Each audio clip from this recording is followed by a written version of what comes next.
And good evening. We begin this Friday night with heartbreak in California. A famed college football coach and star of a major Netflix series gunned down on his own college campus. Police say John Beam, the athletic director and former football coach at Laney College in Oakland, California, was shot just before noon on Thursday and rushed to the hospital. Officials tonight confirming Beam had died from his injuries. He was 66 years old. You may recognize the beloved coach from Netflix's hit docuseries Last Chance U, known for shaping young lives both on and off the field. The tributes pouring in tonight, the mayor of Oakland calling him a, quote, giant in the community, and his former players turned professional, remembering his life-changing impact. As the community mourns, officials confirming they have arrested a suspect. 27-year-old Cedric Irving Jr. He's a former football player at a high school Beam used to coach at. Police say Beam never coached the suspect, but he knew him. Still, so many questions remain about how and why this senseless act of violence happened. Liz Kreutz is following it all for us tonight. Tonight, the city of Oakland mourning the death of beloved football coach John Beam, who gained fame from the Netflix series Last Chance U. Unfortunately, Coach Beam passed away this morning from a gunshot wound that he sustained yesterday. According to police, Beam was shot and killed Thursday at Laney College, where he served as athletic director. This was a very targeted incident. Early this morning, authorities arresting a suspect, 27-year-old Cedric Irving Jr., a former football player at an Oakland high school where Beam once coached. Police say Irving never played for him and that recently the suspect was known to loiter around the Laney College campus. I will say that Coach Beam, although they did not have a close relationship, was open to helping everybody in our community. For decades, Beam has been a pillar of Oakland. In 2018, Laney College became the top-ranked junior college football team in the country under his leadership. Touchdown! The defending state and national champions. The story documented in season 5 of the Netflix show Last Chance U. Put that up! Put that up! Many of Beam's former players, some now in the NFL, sharing emotional tributes. Rajon Wright, who plays for the New Orleans Saints, posting, "You mean the world to me."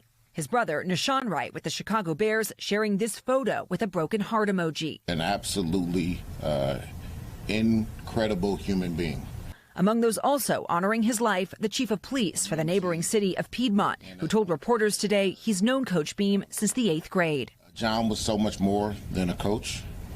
He was a father figure to thousands of not only men, but young women in our community. And I know that if Coach was here, he would end by saying, 2 claps, ready, ready. Liz Kreutz joins us tonight live. And Liz, you know, what we know here, police are saying the alleged suspect knew the victim here, right? But he had never coached him. What are police saying about a motive then? Yeah, all police have said right now is that they believe the suspect went to the campus for a very specific reason. They have not given that reason, and they have not said anything about a motive. They say they're waiting to give out more information until after the prosecutors, the district attorney, file charges against the suspect. That has not happened yet. NBC News has attempted to reach out to the suspect and family members. We've been unable to reach anybody at this time. But Tom, I will say, you know, police said they didn't have a close relationship, but said it was not uncommon for him to have a relationship with somebody that he believed needed help. Tom. Okay, Liz Kreutz, who's been following this one for us. We're also tracking some breaking news out of Washington and a major announcement moments ago from the White House. President Trump exempting a number of food items from the massive list of tariffs imposed on nearly every U.S. trading partner. It's part of Trump's new push to lower costs for Americans. To break down what exactly could be coming down in price and when you could feel the impact, I want to bring in NBC News business and data correspondent. You know him. Brian Chung is joining us live. So, Brian, walk us through the different products we could see sort of a drop in price. Yeah, Tom, this breaking in just the last few hours, the White House making what I think is fair to say the most dramatic rollbacks to their reciprocal tariffs that they announced in the Rose Garden earlier in the year. What we're talking about are categories like beef, tomatoes, coffee, cocoa, bananas. These are things that the administration had been teasing earlier in the week, but it also includes other exotic fruits, mangoes. It also includes things like nuts, teas, spices. It's a 98-page document with all of these categories that are now exempted from these tariffs that the president put in place himself. And what was interesting, Tom, is that the annex also included a list of other items that could potentially be exempt in the future. Someone at the White House telling me me on background that basically they see that as a negotiating tool for other countries, basically telling them if the United States can get some deals out of them, these other products could get exempt in the future as well. Do we know yet when Americans will start feeling this, seeing this at the grocery stores? Well, it's not going to be overnight. And when you look at something like coffee, for example, there's also drought conditions that are leading to prices being a lot higher than they were at the beginning of this year. But certainly when you look at things at the grocery store, many things have gotten more expensive, with the exception of maybe chicken in some cases. You take a look at beef prices, tomato prices, milk prices. They have all been up, except for eggs. That's one thing that the administration has been talking about that is down since March. But affordability is an issue. Americans, they took that to the election ballot box last week. I think that's a reason why the administration... Yeah, and talk to us about that for a second, if you can, because in poll after poll we showed this is still the top issue now for Americans. Yeah, well, affordability is absolutely an issue. And when you talk about food prices, the reason why people dial into food prices so closely is because those are the prices that they notice the most. They're going to the store every week, likely buying the same things. They know when prices go up or when they go down. As of late, they've been going up more than they've been going down. That's something that people have been thinking about, Tom. Brian Chung for us here. Brian, we thank you for breaking that down. We're also following the growing fallout from those new documents in the Jefferey Epstein case. President Trump today ordering an investigation into high-profile Democrats tied to Epstein, including former President Bill Clinton, who has just put out a statement. Gabe Gutierrez has the latest from the White House. Tonight, Attorney General Pam Bondi assigning a U.S. attorney for a new investigation after President Trump asked her to look into Jeffrey Epstein's ties to high-profile figures and institutions like former President Clinton and J.P. Morgan Chase. Posting, the Democrats are doing everything in their withering power to push the Epstein hoax. Don't waste your time with Trump. I have a country to run. Bondi's move is a sharp contrast from a Justice Department memo this summer stating that the FBI did not uncover evidence that could predicate an investigation against uncharged third parties related to Epstein. This all comes after Democrats released Epstein emails mentioning Trump. Next week, the House is expected to vote on whether to force the release of the DOJ's Epstein case files. The president slamming Republicans who vote yes as soft and foolish. Congresswoman Marjorie Taylor Greene says she will vote yes and criticizes Trump's opposition. I think it's a huge miscalculation, and I truly just stand with the women. While also defending the president. The women themselves have said that Donald Trump did nothing wrong. Trump has never been accused of wrongdoing linked to Epstein. Clinton spokesperson says the emails prove Bill Clinton did nothing and knew nothing. J.P. Morgan Chase says we regret any association we had with the man, but did not help him commit his heinous acts. Gabe Gutierrez is live at the White House. Gabe, I know you have some news coming in. The president speaking with reporters aboard Air Force One. Yeah, that's right, Tom. And this is significant because for the past 3 days or so, the president has not taken any questions regarding Jeffrey Epstein. But right now, he's on his way to Palm Beach, and he is addressing it. He's saying that he had a very bad relationship with Jeffrey Epstein, and he's also trying to brush off any concerns regarding these emails. He's also saying that his new investigation that you just heard that he ordered from his attorney general will find out more about Epstein's ties to prominent Democrats, as we reported. He says former President Clinton and others. Also, Tom, we are getting a brand new statement from the office of Bill Clinton just within the past few moments. It says these emails prove Bill Clinton did nothing and knew nothing. The rest is noise meant to distract from election losses, backfiring shutdowns, and who knows what else, Tom. All right, so former President Bill Clinton firing back. We have been speaking with the Epstein accusers all week since these emails were released. What are we hearing today? That's right. There's a new statement that includes family members of Virginia Giuffre, one of the most prominent accusers of Jeffrey Epstein. They are once again urging lawmakers next week to vote to release all of the Epstein files. Tom. Okay.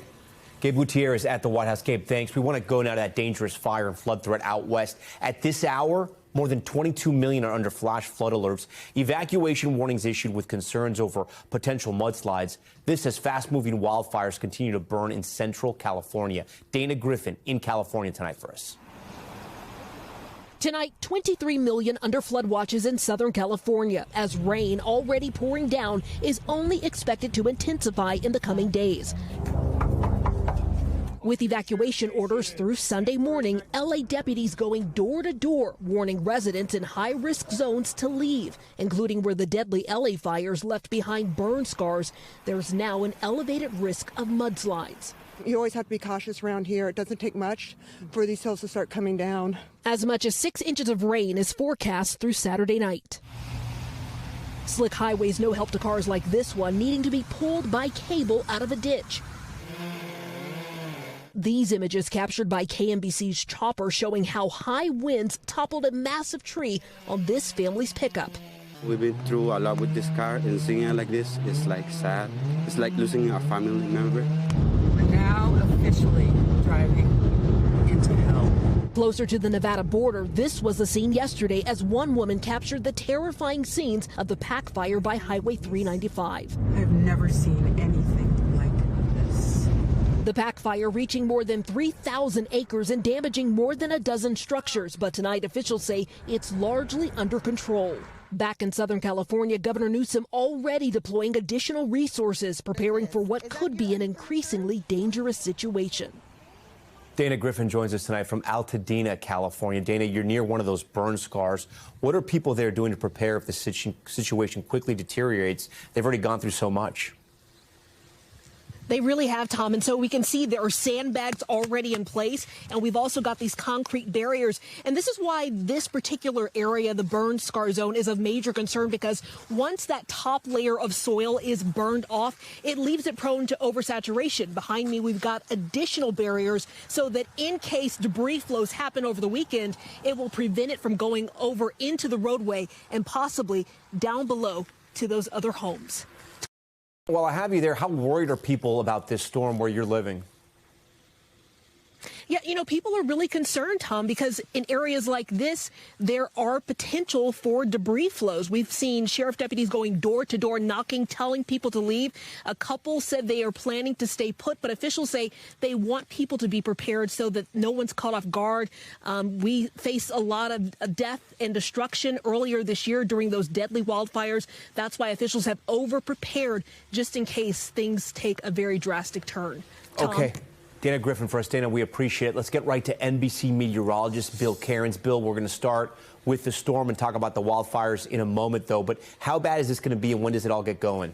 Late tonight, when people wake up in Southern California tomorrow morning, they're going to realize that the storm is there. Now, today it was on and off, light, rainy, so where Dana was located. It was kind of cloudy, breezy occasionally, but tomorrow is the real storm. Tomorrow is the atmospheric river. That's just a fancy term for a lot of moisture coming out of the tropics that's pointed at a direction, and you can just see it. It's heading straight into Southern California. So when the storm intensifies, it's going to tap into that, and it's going to just produce an epic amount of rain. Even by Southern California standards, this is going to be a significant storm. They probably get maybe a handful, maybe 5 or 6 storms during the rainy season, which goes from November till about March or April. And this will probably be one of the biggest ones they're going to see of the entire winter season. That's why we got 23 million people under flood watches. This does not include San Francisco, San Jose, Sacramento. You had your storm yesterday. This is all focusing on the LA area where the fires were located, from Santa Barbara, Altadena southwards down towards San Diego. So this is as we go through tonight. Notice it's kind of light. See the yellows? Then all of a sudden you see all the bright reds. That's our futurecast showing us where the torrential rain is going to be.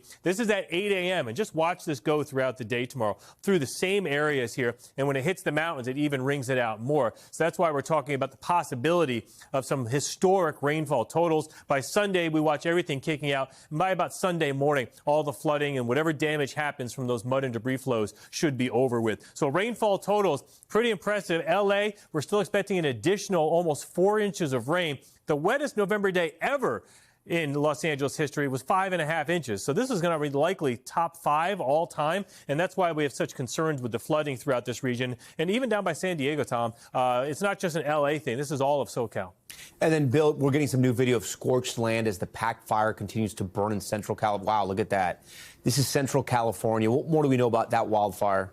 Yeah, if people know the Crowley Lake area, Mammoth Lake, Mammoth Mountain's a huge ski resort in areas of California, not too far from there. And this was driven by dry conditions, as you can see, no snowpack whatsoever. It's mostly a rural area, but this thing was moving so fast with 60-mile-per-hour winds that it was just blowing and heading, rapidly wherever it went. Thankfully, this rain, so the fire is going to be located, is located roughly right about this area here. So they're going to pick up anywhere between 1 to 2 inches of rain. This will put the flames out. It'll probably still be smoldering, but we do not expect it to be any more of a problem. The concerns were yesterday, Tom. We're just about done with the pack fire. Okay, Bill Cairns. Bill, we thank you for that. We also have some breaking news from America's airports.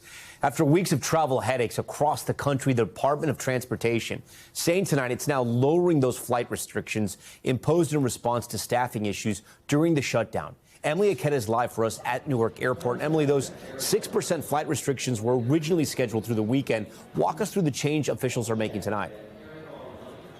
Yeah, so we are just learning from the Department of Transportation and FAA that they are starting to pull their foot off the brake, if you will, announcing that 6% of flights that have been cut will start to be reduced, as you mentioned, to 3% beginning tomorrow. And they say that as a result of, here's this in a statement in part reading, the decision reflects improvements in air traffic controller staffing levels and a continued decline in staffing trigger events across national airspace system. And this comes as we are already seeing signs of progress. Today, for instance, there were more than 600 flight cancellations across the U.S. Sounds like a big number. It is a big number, significant and very disruptive. However, you look at the landscape of the past week and weeks even during the government shutdown, and that number in a single day would top even 1,000 cancellations for a single day. So we are seeing signs of improvement, and that as the government has reopened, and we are seeing improvement in those staffing shortages, especially among the air traffic controllers, who today receive 70%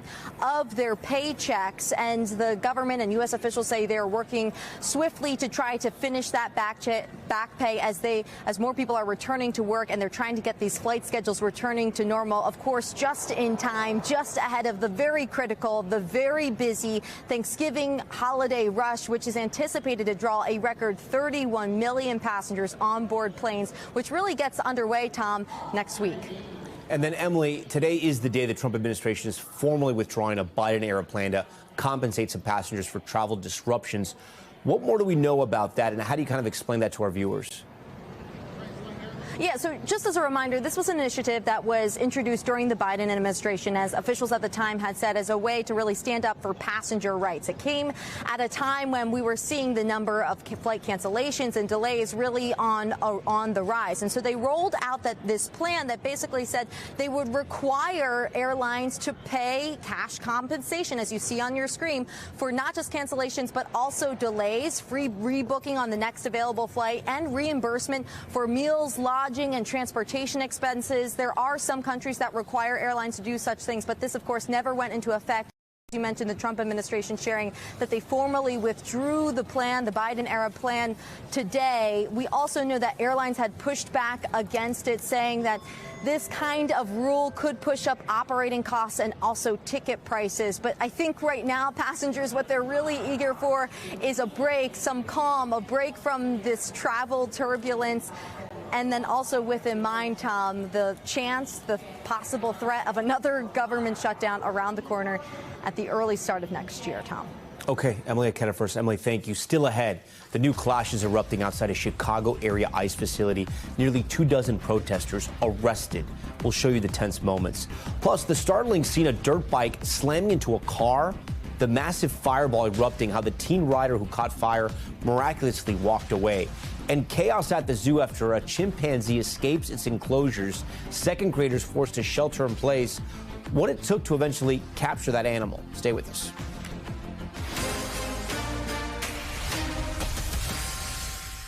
We're back with disturbing video out of California. A dirt bike slamming into a car, erupting into a huge fireball. That teen biker somehow surviving. It's the latest in a string of dangerous dirt bike incidents nationwide. Morgan Chesky has the new video. In California, a dirt bike turned fireball. Flames erupting after police say a 16-year-old ran a red light on a bike that wasn't street legal. Vehicle versus motorcycle. Looks like the motorcycle rider is on fire. The teen somehow walking away with a broken ankle, but the incident highlighting dangerous encounters nationwide. In Massachusetts, Fall River police cracked down during a street takeover as dozens tried to escape. Get him, he can't ride! Police arresting 5, posting, "We will rip you off your bike, tow it, and provide you with free transport to our jail." Stop your bike now! In Florida, a 15-year-old now facing felony charges after leading officers last week through rush hour traffic. The chase ending without injury, unlike that California fireball. Your hair caught fire. Yes, the top of my head caught fire. Brianna Vargas now recovering. She was driving the car the teenager slammed into. You know, I'm beyond grateful that I'm okay and that he's okay and that it's been a lot worse, you know. Here in Los Angeles, following a string of high-speed chases. And they're causing a great danger to the people out there in the community. LAPD issuing a warning, stressing their street racing task force will arrest riders and impound bikes in an effort to keep streets safer. Morgan Chesky joins us live tonight. Morgan, it seems like we see these stories about dirt bikes and e-bike crashes on a daily basis. How big of a problem is this nationwide, and do we know why it's growing? Yeah, Tom, anecdotally, we've seen these incidents in Florida, Massachusetts, and here in California. There is currently not one database that tracks all of them, and we know that e-bikes are being tracked, but these were specifically gas-powered dirt bikes. I can speak to that here in Los Angeles. LAPD has created this specific task force to try and cut down on that dangerous driving that's often associated with street racing. And in the first quarter of this year alone, Tom, they noted 188 incidents of these street takeovers that took place across the LA metro area. They are most active on the weekends. And Tom, they're already looking at some of those high impact intersections, putting up rubber barriers and other items in hopes of trying to cut down on this crime. Tom? Okay, Morgan Chesky first. Morgan, we thank you. Morgan, we thank you. And some scary moments at the Indianapolis Zoo today after a chimpanzee escaped from its enclosure. The zoo locked down an elementary school students on a field trip, sheltering in their buses. NBC's Jesse Kirsch has more on how they got the chimp back into her enclosure. This photo taken today at the Indianapolis Zoo after that female chimpanzee escaped her enclosure, prompting a lockdown. The one on top is just animated and hooting and hollering and parading around. Visitor Tom Llamas was walking around as it all unfolded. And I'm like, wait a minute, this chimpanzee can just climb down here and, you know, we'll be exchanging high fives here in a second, and it may not turn out so well. Squad 13, Ambulance 11, EMS 91, 1200 West Washington Street at Indianapolis Zoo. Animal bite. It turns out no one was bitten. The zoo says the female chimp got loose around 10 a.m., sparking that lockdown. One local school district says field trips, including a group of second graders, sheltered on their buses. It appears the chimp at times was moving on top of this trail, seen here in zoo video. The chimpanzee was sedated and returned to her exhibit. Zoo guests were safe at all times. There were no injuries to guests, zoo staff, or the animal. Fyrak says he took these photos while he was stuck in a zoo cafe for well over an hour. You could see the chimp starting to become more lethargic.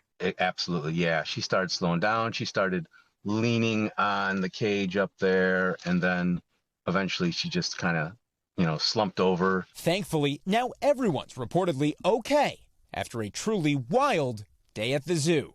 Jesse Kirsch, NBC News. But here we have more Jesse Kirsch tonight. Jesse, great to see you there. Thankfully, no one was hurt here, but those chimpanzees, they could pose a real danger to people. Yeah, absolutely, Tom. If you take a look at any number of video clips you could probably search out there, nature documentaries, our own teams reporting going back even from years, these are creatures that can be violent. They are, of course, wild animals. And something else to keep in mind, even if you thought that you were evenly matched with a chimpanzee in terms of size and shape, one expert telling our team in years past that the way that our biology differs from a chimpanzee, they could potentially be using more muscle, more strength, all in, so to speak, compared to how we would react in a fight situation. Again, of course, this did not happen today. Very important to stress. No one was injured, according to the zoo, which is great news. This seems to have been handled very quickly, all things considered. But of course, there is always that danger, and that is a great reminder of why there is that gap between us and animals when you're at a place such as the zoo, Tom. Okay, Jesse, thank you.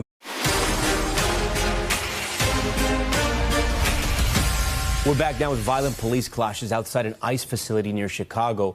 Officials say 4 officers were injured and nearly 24 people arrested. The mayor there now speaking out against the protesters. Shaq Brewster's on the ground in Illinois for us tonight. Tonight, clashes and arrests outside the Broadview ICE detention facility near Chicago. Broadview's mayor saying 4 officers were injured, 3 of them hospitalized, saying violence by protesters was, quote, outrageous. 21 people were arrested at this facility, which has become a flashpoint for demonstrations against President Trump's crackdown on illegal immigration. Today's protest planned by a group of religious leaders, calling on detainees to receive spiritual care. Those people need to be released and recognized and given their rights back. You're here because of the detainees in that facility? Oh yeah, I'm here for them. All of it after a federal judge spent more than 4 hours inspecting the same ICE facility, part of a lawsuit filed by attorneys for migrants. Another judge ordering the federal government to make improvements, calling the conditions unnecessarily cruel. DHS says detainees are adequately provided with food, clothing, shelter, and medical care. And now, new ICE enforcement operations in Florida.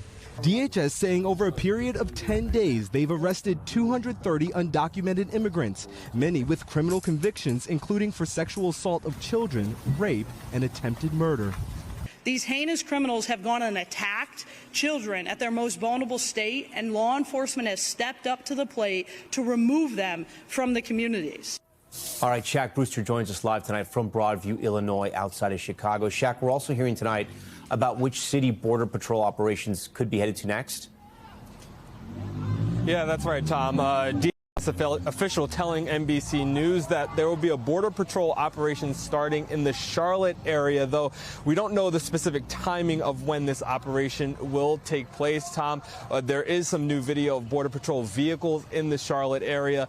Local leaders, from the mayor to state representatives, pushing back, saying that they do not need federal immigration enforcement in their city, Tom. Shaq, you hear all this stuff in your live shot, and I noticed it before in another broadcast. Yeah. What exactly is going on there?